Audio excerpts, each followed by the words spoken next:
கம்பன் சீராட்டி மூவேந்தர் பாராட்டி வருடங்கள் 2000 கடந்தாலும் இன்னும் கன்னித்தமிழாய் செந்தமிழாய் வாழ்ந்து வரும் மொழி எம் தாய்மொழியாம் அன்னை தமிழ்மொழி.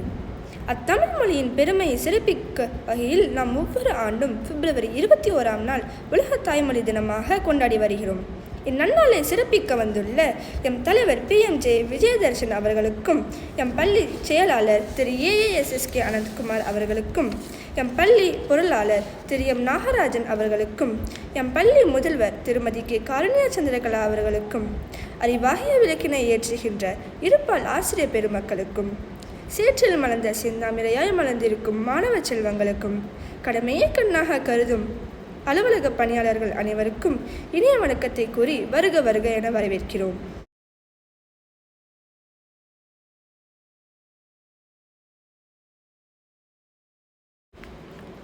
அடுத்த நிகழ்வாக தமிழ் மொழியின் பெருமையை கூறும் வகையில் தங்கள் நடனத்தின் மூலம் நம்மை மகிழ்விக்க வருகிறார்கள் 8ஆம் வகுப்பு மாணவிகள்.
கோஆர்டினேஷன்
ஒன்னா போடு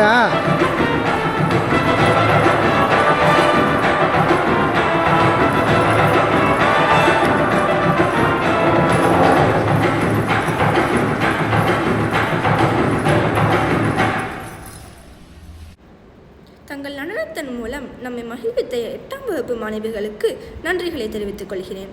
அடுத்ததாக தனது பேச்சு திறமையை தனது கருத்துக்களின் மூலம் வெளிப்படுத்த வருகிறார் மாணவி நா விஷாகமித்ரா. தமிழுக்காக தலைவணங்கும் என் சிரம், தமிழ் வளர என் உடலாகட்டும் உரம், தரணியை தலைக்கச் செய்யும் வகையில் என் உரை அமையட்டும் என்று கூறி என் உரையை தொடங்குகிறேன். இன்று நாம் கொண்டாடுவது ஒரு சாதாரண நாள் அல்ல. இன்று பிப்ரவரி 21, 2026, அதாவது உலக தாய்மொழி தினம். அந்த தாய்மொழிகளில் என் உயிரின் மூச்சாய் இருப்பது தமிழ் மொழி. தமிழ் என்பது ஒரு மொழி மட்டுமல்ல, அது ஒரு நினைவு, அது ஒரு உணர்வு, அது ஒரு அடையாளம். ஒரு குழந்தை முதலில் அம்மா என்று சொல்வது போல் நாமும் முதலில் கற்ற சொல் தமிழ். அந்த சொல் நம் இதயத்தில் வேரூன்றி நம் சிந்தனையில் மலர்கிறது. யுனெஸ்கோ அறிவித்த இந்த உலக தாய்மொழி தினம் நாம் நம் தாய்மொழிகளுக்கு மதிப்பையும் அதை காக்கும் பொறுப்பையும் நமக்கு நினைவூட்டுகிறது. மேலும் தமிழ் பேசுவது என்பது வெறும் உரையாடல் அல்ல, அது நம் பாரம்பரியத்தை உயிரோடு வைத்திருப்பது.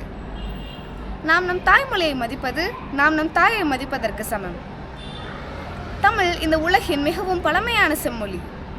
அது ஆயிரக்கணக்கான ஆண்டுகள் கடந்தும் இன்றும் இளமையாக பேசப்படும் மொழி.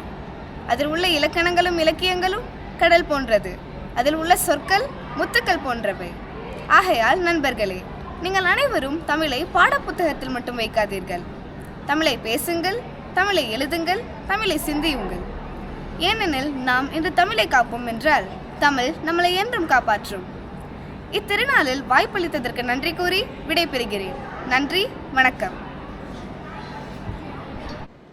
தனது விலை உயர்ந்த முத்துக்கள் ஆகிய கருத்துக்களை நம் மனதில் விதித்து சென்ற நான் விசாகமித்ராவுக்கு நன்றிகள். அடுத்ததாக மாணவர்களுக்கு தேவை கண்டிப்பா அல்ல கனிவா என்ற தலைப்பில் பட்டிமன்றம் ஒன்றை நிகழ்த்து வருகிறார்கள் 9ஆம் வகுப்பு மாணவர்கள். அனைவருக்கும் இனிய காலை வணக்கம். நாம் இன்று உலக தாய்மொழி தினமாகிய தமிழ் மொழி தினத்தை மகிழ்வோடு கொண்டாடி வருகின்றோம். இந்த தினத்தை மேலும் சிறப்பாக பட்டிமன்றம் ஒன்றை நடத்த திட்டமிட்டுள்ளனர். அதில் என்னை நடுவராக போட்டிருக்கிறார்கள். நடுவர்னாலே ஒரு பக்கம் சந்தோஷமா இருந்தாலும் இன்னொரு பக்கம் பயமாக தாங்க இருக்கும். ஏன்னா எந்த பக்கம் தீர்ப்பு சொன்னாலும் பிரச்சனை நமக்கு தானே.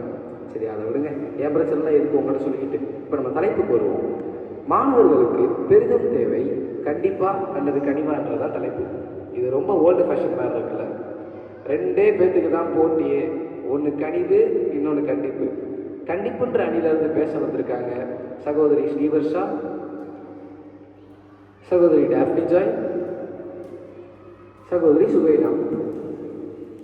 கனிவென்ற அணியிலிருந்து பேச வந்திருக்காங்க சகோதரி சுஜிதா, சகோதரி சுஜித்ரா, சகோதரி மோனிகா. இப்போ கண்டிப்புன்ற அணியிலிருந்து முதல் பேச வராங்க சகோதரி ஸ்ரீவர்ஷா. இங்கு குடியிருக்கும் அனைத்து மாணவ மாணவிகளும் ஆசிரியர்களுக்கும் என் வணக்கத்தை தெரிவித்துக் கொள்கிறேன். நடுவருக்குலாம் ஸ்பெஷல் வணக்கம் கிடையாதா? மன்னிச்சுக்கோங்க நடுவர் அவர்களே, உங்களுக்கும் என் வணக்கத்தை தெரிவித்துக் கொண்டு மாணவர்களுக்கு தேவை கண்டிப்பே. ஆமாங்க, மாணவர்களை வழிநடத்தணும்னா அது கண்டிப்பு தாங்க. 15 வயசு பையன் இன்னைக்கு டாஸ்மாகில் நிற்கிறானா, அதுக்கு அந்தந்த வயசில் கண்டித்து சொல்லாதாங்க காரணம். அவன்கிட்ட போய் டே தம்பி குடிக்காதடா, குடிச்சா உடனே அவன் கெட்டுடா அப்படின்னு சொன்னாலும் கேட்க மாட்டான். அப்படியே அவன் சொன்னாலும் அவன் சொல்லுவான், போய் மண்ணெண்ணெய் வேப்பனை விளக்கெண்ண, நீ என்னமோ சொன்னா எனக்கு என்னன்னு. எனக்கே பொதுவாக சொன்னேன் நடுவரே. இதுலேயே கண்டிப்பு தான் இங்கே நினச்சி நிற்கிது. அதுக்கு தான் அந்த காலத்தில் ஒரு திருக்குறள் சொல்லுவாங்க, இடுப்பாறை இல்லாத ஏமனா மன்னன் கெடுப்பார் இல்லாதும் கெடும். இதுக்கு மீனிங் என்னன்னா, ஒரு மன்னனை சுற்றி எத்தனை படம் இருந்தாலும் அவன் செய்கிற தப்பு சரின்னு சொல்கிறதுக்கு ஒருத்தர் இல்லைன்னா அவனை கெடுக்க வர யாரும் தேவையில்ல, அவனே போதும். ஃபார் எக்ஸாம்பிள் நீங்கள் ஸ்கூல்லே எடுத்துக்கோங்களேன். ஸ்கூலில் டீச்சர்லாம் ஹோம்ஒர்க் முடிச்சுட்டு வாங்கன்னு பணிவாக சொன்னால் நீங்கள் எப்படி பண்ணுவீங்க? 4:30க்கு ஸ்கூல் விட்டால் ஆடி அசதி 6 மணிக்கு போவீங்க. போய் ஹோம்ஒர்க் எழுதுவீங்க? அதெல்லாம் தான் எழுத மாட்டீங்க. 7 மணிக்கு போகிற டிவி 8, 9 மணி வரைக்கும் ஓடும். 9 மணி வரைக்கும் ஆஃப் பண்ணாலும் ஹோம்ஒர்க் எழுதணும்னு தோணாது. காலையில் எழுந்திரிச்சு எழுதுவீங்களா? அதுவும் எழுத மாட்டீங்க. மறுபடியும் ஸ்கூலில் வந்து அந்த 2 மணி நேரம் எழுதலான்னு பார்ப்பீங்க, அப்பவும் எழுத மாட்டீங்க. இல்லையே, எழுதிடுவோம். நீங்கள் எழுதுனா பரவாயில்ல.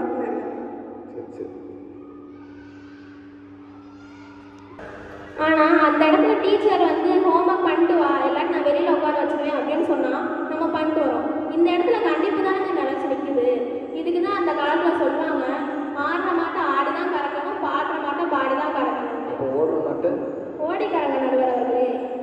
உதாரணத்துக்கு என்னையே எடுத்துக்கோங்க, ஏன் அங்கன்னு போய்கிட்டு ஸ்கூல் ஓப்பன் ஆனால் நோட் புக் தருவாங்க, அது எல்லாருக்கும் தெரிஞ்ச விஷயம். எங்கள் அம்மா படி 10 நாளாக சொன்னாங்க, நான் கேட்கல. ஆனால் எக்ஸாம் வந்தால் நீ தான் கஷ்டப்படுவேன்னு சொன்னாங்க. அப்போ நான் சொன்னேன், எக்ஸாமுக்கு முதல் நாள் படித்தா தான் இன்ட்ரெஸ்ட்டாக இருக்கும், புரியும்ட்டு. எங்கள் அம்மா விட்டுட்டாங்க. அடுத்த நாள் வீட்டுக்குள்ளே நுழைறேன், வாமான்னாங்க. எதுக்குடா கூப்பிட்றாங்க, என்னமோ ஸ்பெஷலாக வச்சுருக்காங்களோன்னு நினச்சேன். ஆனால் போனால் அடி வெளுத்தாங்க. எதுக்கு அடிக்கிறாங்கன்னே தெரியலை. இந்த வடிவேல் சார் சொன்ன மாதிரி முதல்லாம் காரணத்தை சொல்லி அடிப்பாங்க, மனசுக்கு ஆறுதலாக இருக்கும். இப்போ எதுக்கு அடிக்கிறாங்கன்னே தெரியலடான்ற மாதிரி தான் இருந்துச்சு. எங்கள் அம்மா அடித்து முடிச்சதுக்கப்புறம் நான் கேட்டேன், ஏம்மா அடிக்கிறீங்க அப்படின்ட்டு.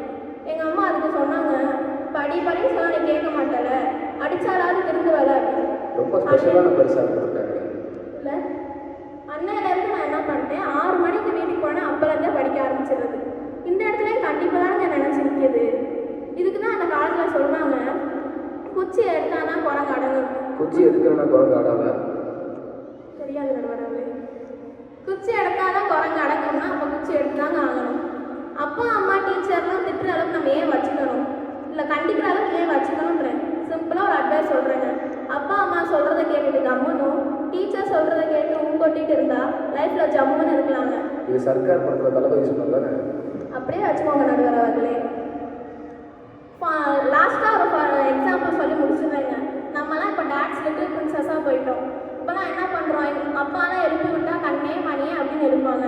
நம்ம என்ன பண்ணுவோம், காலையில் எழுந்ததும் காப்பி கேட்டேன், காப்பி இல்லாட்டி டீயை கேட்டேன், டீயும் இல்லாட்டி ஹார்லிக்ஸ் கேட்டேன், ஹார்லிக்ஸ் இல்லாட்டி பூஸ்ட்டு கேட்டேன், எதுவும் இல்லாட்டி லீவே கேட்டு இழுத்து பற்றி படுத்துடும். இதே அந்த இடத்துல 4 அடியை போட்டு எழுப்புனா நம்ம எந்திரிச்சு நிற்க மாட்டோம். மனசு வச்சா நிற்கலாம் நடுவர் அவர்களே. லாஸ்ட்டாக அதை சொல்லி முடிச்சுக்கிறீங்க.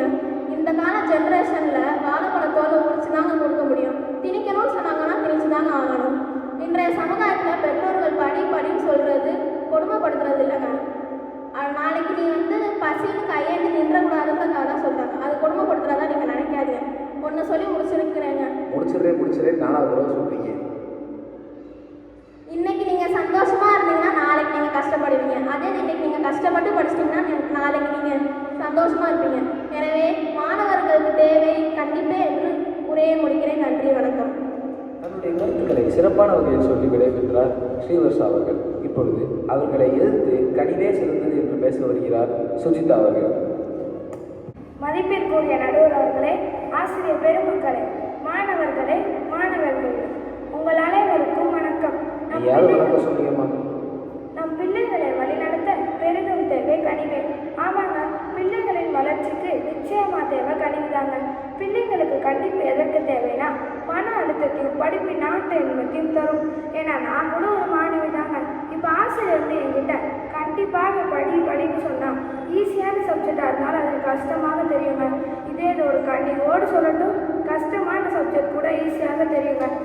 மேக்ஸ் சார்ல கண்டிப்பாக தான் இருப்பார். அப்புறம் மேக்ஸ் கஷ்டமாக இருக்குது. அது உங்களை பொறுத்த வரைக்கும் நடந்தது.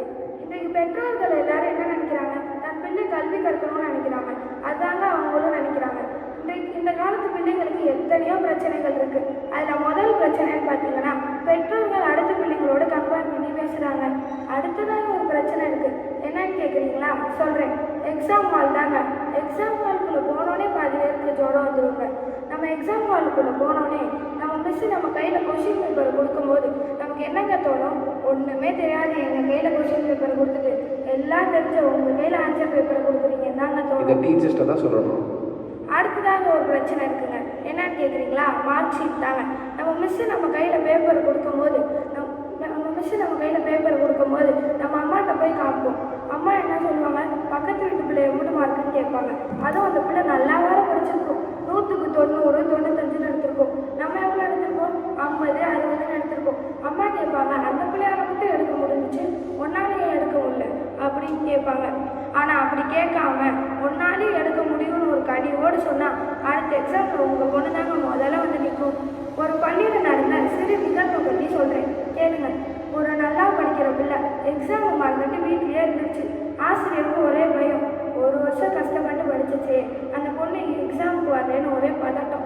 ஆசிரியர் வேகமாக வண்டி எடுத்துட்டு அந்த பொண்ணோட வீட்டுக்கு போய், அம்மா உங்கள் பொண்ணு இன்னும் எக்ஸாமுக்கு வரலையே அப்படின்னு கேட்டால் அவங்க அம்மா சொல்கிறாங்க, என் பொண்ணு பின்னாடி துணி துவச்சிக்கிட்டு இருக்குன்ட்டு.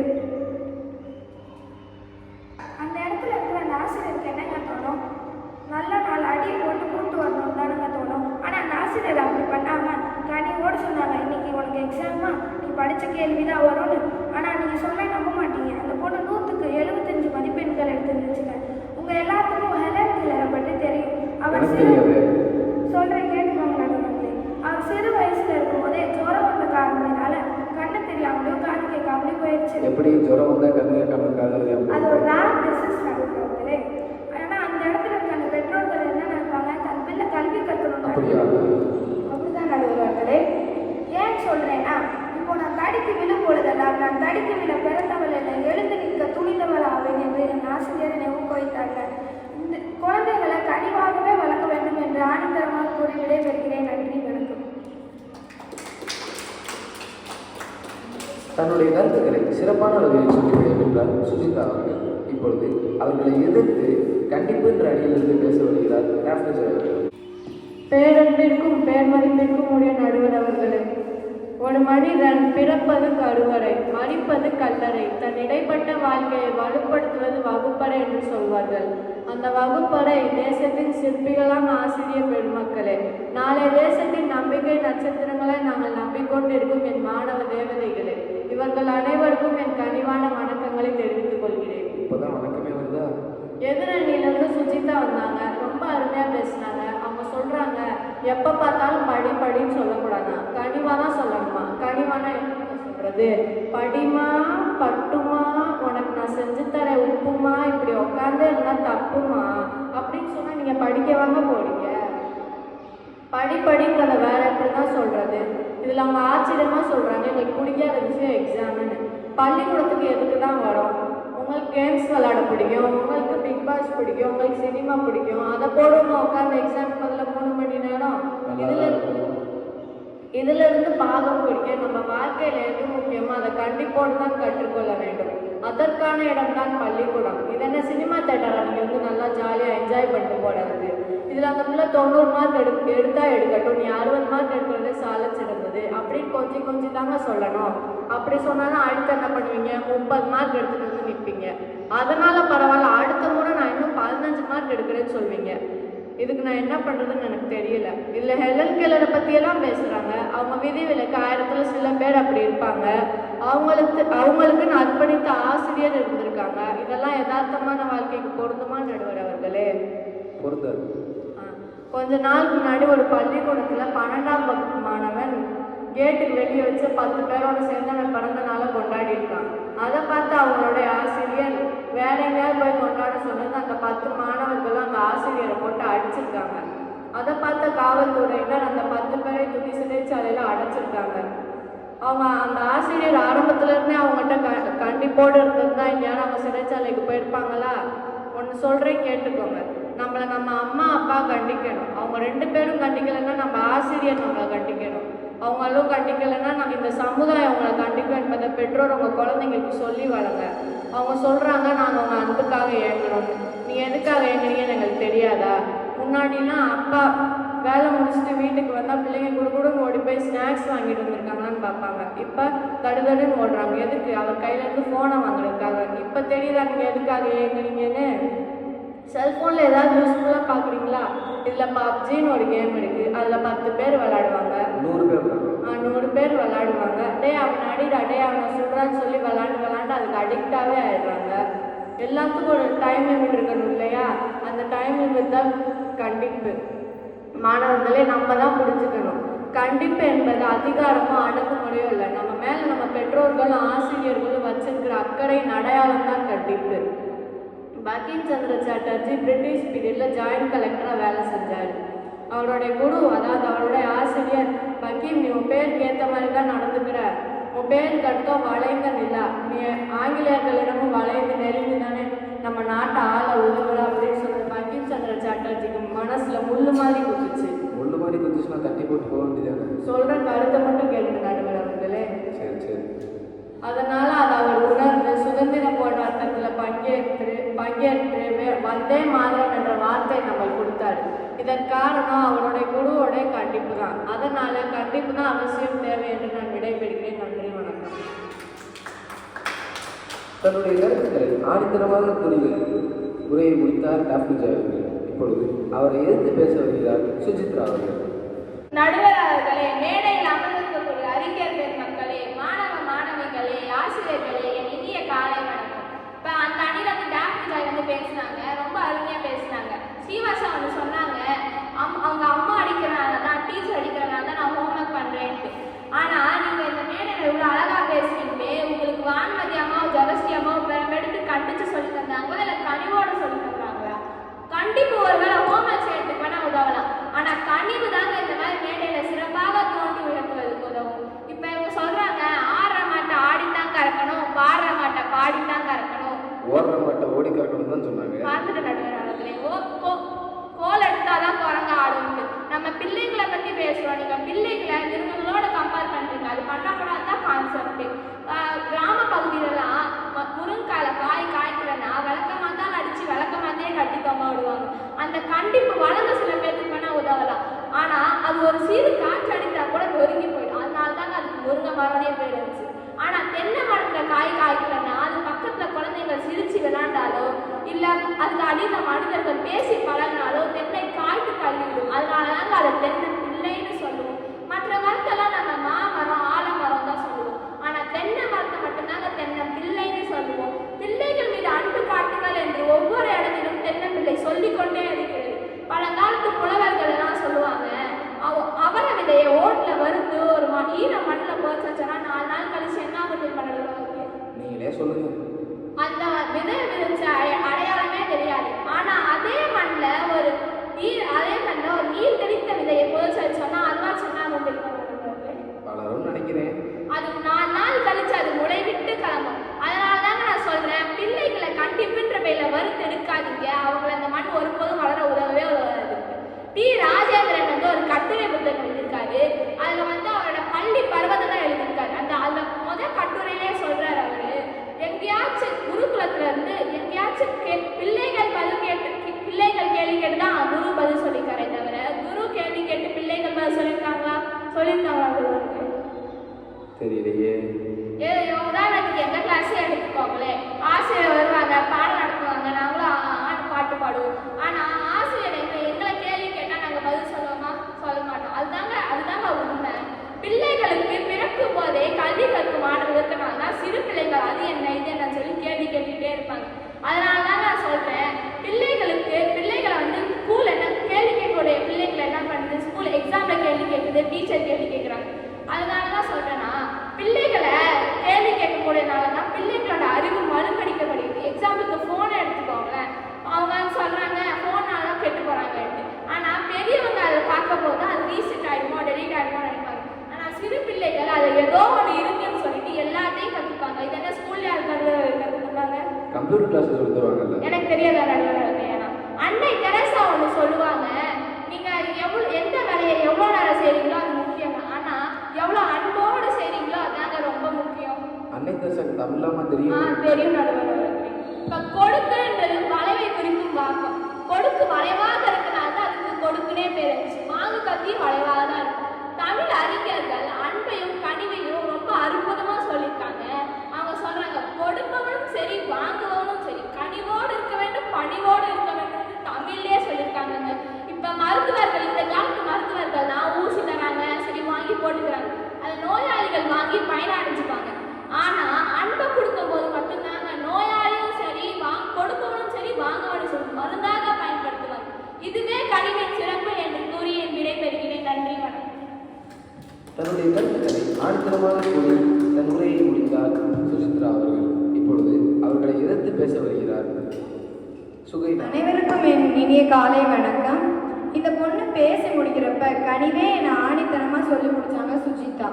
கனிவே என்னை ஆணித்தனமாக சொல்லி முடிச்சாங்க சுஜிதா. ஏன் கனிவே என்னை மயிலிறகை கொண்டு தடவுகிறேன்னு சொல்லலாமே நடுவரே? சொல்லுங்க. ஒரு கருத்து பதிய வேண்டும் என்றால் ஆணித்தனம் செய்ய வேண்டும். கண்டிப்பு என்பது அப்படித்தான் இருக்க வேண்டும், மேலோட்டமானது அல்ல. கண்டிப்புனா என்ன சாதாரணமாக நினைச்சிங்களா?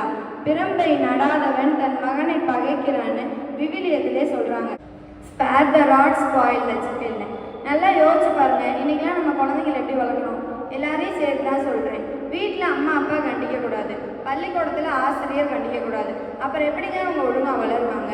58 பிள்ளைங்களுக்கு பாடம் நடத்துகிறவங்களும் 58 பிள்ளைங்களுக்கு வகுப்பு நடத்துறதுனால அதெல்லாம் செய்ய முடியுமா? 3/4 மணி நேரத்தில் பாடத்தை முடிக்கணும், வகுப்பை முடிக்கணும், 100க்கு 100 வாங்க வைக்கணும். அவங்களால இதெல்லாம் செய்ய முடியுமா?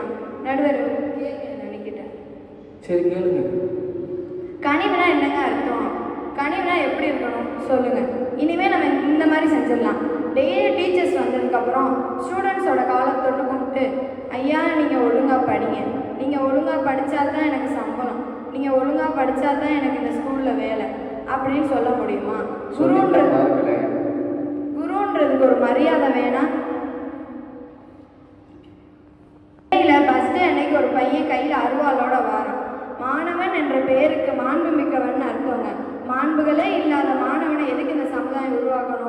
கொஞ்சம் கூட குற்ற உணர்ச்சியே இல்லாமல் ப்ரீகேஜி பிள்ளையாங்க அது தூக்கி வச்சு கொஞ்சறதுக்கு +2 படிக்கிற பிள்ளை, அதுக்குன்னு ஒரு கட்டுப்பாடு வேணாம். இன்னொரு கேள்வி கேட்டுக்கிட்டு நடுவரே, அவங்க படித்த ஸ்கிரிப்டை மறந்துட போகிறாங்க. 8 மணிக்கு பள்ளிக்கூடமா, 8:30க்கு ஒரு பொண்ணு வரணுமா வேணாமா?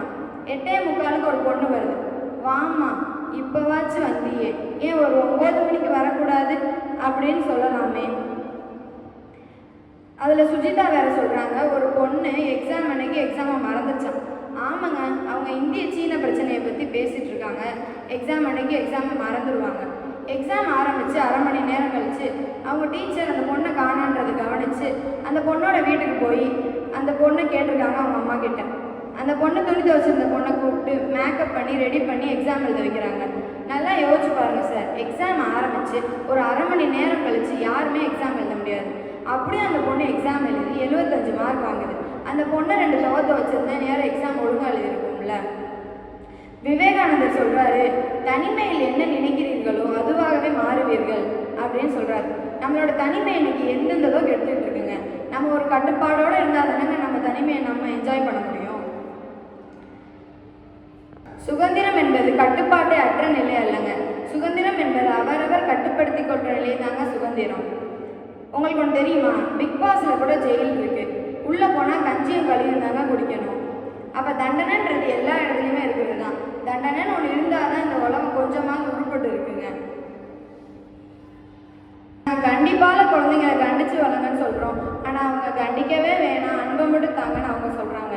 எனவே கண்டிப்பு தான் முக்கியம் குழந்தைங்களுக்கு அப்படின்னு சொல்லி என் உரையை முடிச்சுக்கிறேன். தன்னுடைய கருத்துக்களை ஆணித்தரமாக கூறி தன் உரையை முடித்தார் சுகைனா அவர்கள். இப்பொழுது கடைசியாக தன் கருத்துக்களை கூற வருகிறார் சகோதரி மோனிகா. அன்பும் அறிவும் கொண்ட நடுவர் அவர்களே, ஆசிரியர் பெருமக்களே மற்றும் மாணவ செல்வங்களே, அனைவருக்கும் என் வணக்கம். எனக்கு முன்னாடி பேசினவங்க ரொம்ப அருமையா பேசினாங்க. இவ்வளவு பேர் கூடியிருக்கீங்க, நாங்க பேசுற ஒவ்வொரு வார்த்தைக்கும் கை தட்டுறீங்க. இதுக்கு என்னங்க காரணம்? கண்டிப்பா காரணம் எங்க மேல இருக்க கனிவு தானங்க காரணம். உங்க அம்மா உங்களை அடிச்சாங்களாம், உங்க ஆசிரியர் உங்க காலை பிடிச்சிருந்தாங்களாம், அதுக்கு நம்மளால என்ன பண்ண முடியும் நடுவர் அவர்களே? எங்களோட ஆழ்ந்த அஞ்சாபங்கள், எங்களால வேற ஒன்றும் பண்ண முடியாது. பழைய காலத்தெல்லாம் கண்ணை 2 மட்டும் விட்டுருங்க, தோலை உரிச்சிருங்கன்னு சொன்னாங்க. ஆசிரியர்களும் அப்படியே செஞ்சாங்க, பெற்றோர்களும் சம்மதிச்சாங்க. அதுக்கு என்னங்க காரணம்? வீட்லயும் அடிப்பாங்க, பள்ளிக்கூடத்தையும் அடிப்பாங்க. ஆனா வீட்டுல அடிக்கிறது அவ்வளோ வலிக்காதுங்க. ஏன் தெரியுமா நடுவர் அவர்களே? சொல்லுங்களேன் கேட்போம். அப்பெல்லாம் ஒரு வீட்டுல 3-4 பேர் இருக்க மாட்டாங்க. அது ஒரு கூட்டு ஸ்தாபனம். 20-25 டிக்கெட் இருக்கும். அப்பா அம்மா சித்தப்பா சித்தி தாத்தா பாட்டி அத்தனை பேர் இருப்பாங்க. ஒருத்தர் அடிச்சா இன்னொருத்தர் வந்து அணைப்பாங்க. அப்பா அடிக்கிறப்ப பாட்டி சொல்லுவாங்க, இவனே மார்க் கம்மியா தான் எடுத்தியான், இவன் அவன் பிள்ளைய போட்டு அடிக்கிறான்னு சொல்லுவாங்க. அப்பா அடிச்சது வலிக்காதுங்க, நம்மள அன்னைக்கு ஒரு கை இருக்கிறதாங்க தெரியும். இப்ப இருக்க சூழ்நிலையே மாறி போச்சு நடுவர்களே. இப்பெல்லாம் ஒரு வீட்டுல 3-4 பேர் தான் இருக்காங்க. அப்பா அம்மா கிட்ட அடி வாங்கின பிள்ளைங்களுக்கு ஆறுதல் சொல்ல கூட இங்க யாரும் இல்லை. அவங்கள கனிவால மட்டும்தாங்க மாற்ற முடியும். கனிவான வணக்கம்னு ஆரம்பிச்சாங்க. சுஜிதா கனிவுன்னு பேசினாங்க. அப்ப அவங்க கூட தான் கனிவான வணக்கம்னு ஆரம்பிச்சாங்க. அதுக்காண்டி அவங்க அணியை கனிவுன்னு வச்சுக்க முடியுமா? வார்த்தை ஏங்க வவ்வாறு மாதிரி பிடிச்சிட்டு வந்துறீங்க. கருத்தை மட்டும் கேளுங்க. பிறமை நாடாதவன் தன் மகனை பகைத்தினான் விவீடியம் சொல்லுதான். எனக்கு விவீடியத்தை பற்றிலாம் அவ்வளவா தெரியாதுங்க. அது பழைய ஏற்பாடுல இருக்கா, புது ஏற்பாடுல இருக்காங்க? பழைய ஏற்பாடுல இருக்கா? பழைய ஏற்பாடு ஒன்று இருக்கும் போது எதுக்கு அவங்க புதிய ஏற்பாடு கொண்டு வந்தாங்க? காலங்கள் மாற மாற கொள்கைகளும் கோட்பாடுகளும் மாறும் என்பதால் பழைய ஏற்பாடு ஒன்று இருக்கும் பொழுது புதிதாக ஒன்று கொண்டு வந்தாங்க. கனிவுனா என்னன்னு தெரியாம ஏங்க பேசுறீங்க? அது யாருக்கும் சொல்லி கொடுத்து வருவதில்லை. அது பசங்களை பார்க்குறப்ப நெஞ்சிலிருந்து வருவது. மகாகவி பாரதியார் தன்னோட பெண் பிள்ளையை பார்த்து பாடியிருக்காருங்க. சற்று உன் முகம் சிவந்தால் மனம் சஞ்சலமாகுதடி, உன் நெற்றி சுருங்க கண்டால் என் நெஞ்சு படருதடி, உன் கண்ணில் நீர் வழிந்தால் என் நெஞ்சு உதிரம் கொட்டுதடி, என் கண்ணின் பாவை என்றோ கண்ணம்மா என் உயிர்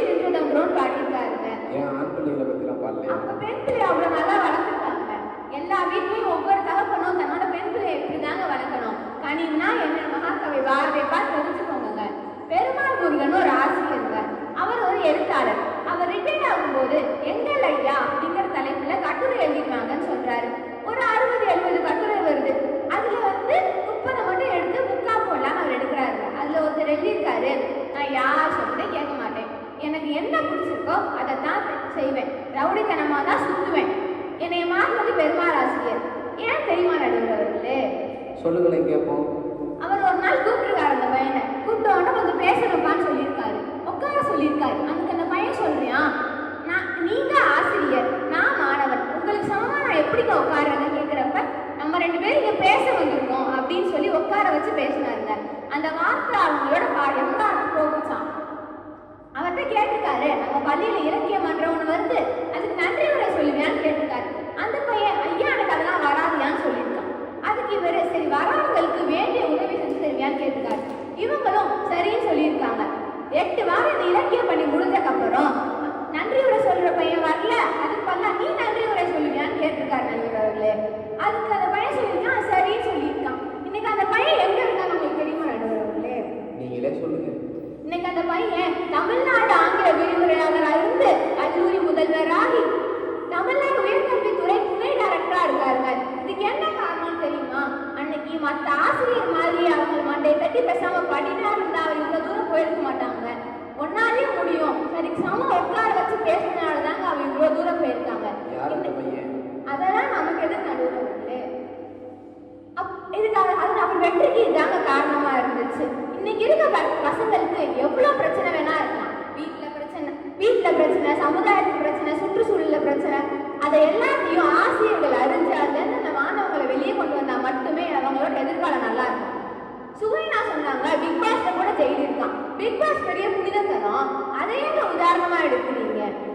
அந்த எக்ஸாம் வரதுக்குள்ள மேக்கப் போட்டு போச்சான். அந்த பிள்ளை மேக்கப் போட்டு போச்சா இல்லையா உங்களுக்கு தெரியுமாங்க? அந்த பொண்ணை பத்தி ஏன் உங்களுக்கு இவ்வளவு தப்பான கண்ணோட்டம்?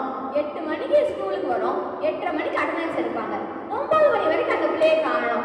ஆசிரியர் அடிச்சு முடிச்சு போய் கூப்பிட்டு வந்துட மாட்டாங்களா? இந்த ஒண்ணு மட்டும் சொல்லி முடிச்சுக்க நடுவர் அவர்களே, முடிச்சுக்க நடுவர் அவர்களே. நம்ம எல்லாருக்குமே ஹிட்லரை பத்தி தெரியும். இந்த உலகத்தையே பெரிய கொடுக்கும் இல்லைன்னா அது ஹிட்லர் தான். 10 லட்சம் யூதர்களை கொண்டிருக்காரு.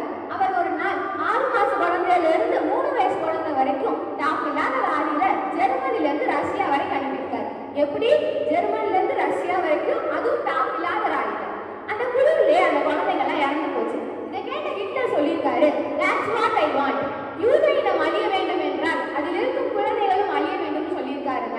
இவர் ஏன் இப்படி இருக்காருன்னு ஆராயும் போது இவரோட சின்ன வயசுல அவங்க அப்பா நிறைய கொடூரமான தண்டனையை கொடுத்து வளர்த்தாராம். அதனாலதான் இவங்க அப்படி இருக்காங்களாம். அன்னைக்கு அவங்க அப்பா கொஞ்சம் கனிவா பேசியிருந்தா இன்னைக்கு இந்த உலகம் இதெல்லாம் பார்த்துருக்குமா நடுவர்களே? அதான் இவ்வளவு தூரம் சொல்லிட்டீங்க, மீதி நீங்களே சொல்லி முடிச்சிருங்க. முன்னாடி இருந்த குழந்தைகளுக்கு கண்டிப்பா அவசியமா இருக்கலாம். ஆனா இப்ப இருக்க குழந்தைகளுக்கு மன அழுத்தம் அதிகமா இருக்கு. நான் டாக்டர் ஆகணும், ஐஏஎஸ் ஆகணும், ஐபிஎஸ் ஆகணும், அதுக்கு 7ஆவதுல இருந்து நீட்டு ஜேஇ எவ்வளவு படிக்கிறாங்க. அதனால கனிவே அவசியம் என்று கூறிய உரையை முடித்துக் கொள்கிறேன். நன்றி, வணக்கம்.